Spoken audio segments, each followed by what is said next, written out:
The Canadian Olympic Committee has become the first national Olympic committee in the world to join the Centre for Sport and Human Rights. The centre, based in Switzerland, launched in 2018 to promote human rights in sport and prevent violations of those rights. Former Irish President and former United Nations Human Rights Commissioner Mary Robinson is a founding patron.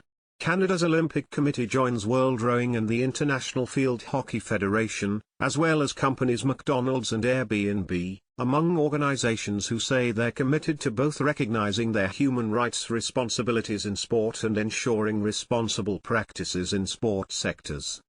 What it does to impact athletes is, ultimately, it makes us a better organization and better allows us to understand the human rights approach to sport, said the COC's Chief External Affairs Officer Andrew Baker. Athletes will benefit from a more informed National Olympic Committee, which is a good thing. As we unfold and we develop this relationship, they'll continue to be proud of this work because it represents Canada, it represents them, it represents all their efforts. It will prove through our actions that it's not a PR stunt in the least. Immigration lawyer and former Canadian Olympic swimmer Nikki Dryden is among the centre's 8 board members.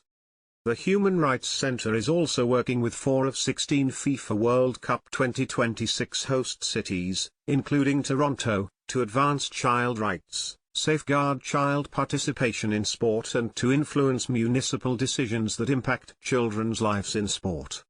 The centre recently opened a category of membership called Engaged Organizations. The Canadian Olympic Committee was vetted by the centre to receive it, Baker said. We put in an application and they did an assessment of the various policies, certain procedures and programs that we have in place relative to respecting human rights, advancing human rights, and we were accepted as a member in the context of that assessment, he explained. Canada has undergone a safe sport reckoning in recent years, which accelerated after the 2022 Winter Games in Beijing. Since then, Canadian athletes have tearfully testified to parliamentary committees about the abuse and maltreatment they've experienced, and the inability or unwillingness of sport organizations and the sport system to stop it.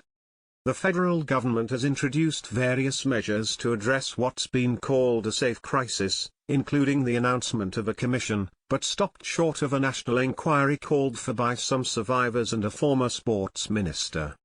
The COC launched a Team Canada Impact agenda last year with the mandate of making sports safe, inclusive and barrier-free so more young people can play and stay in sport. The relationship with the Centre for Sport and Human Rights fits into that mission, Baker said.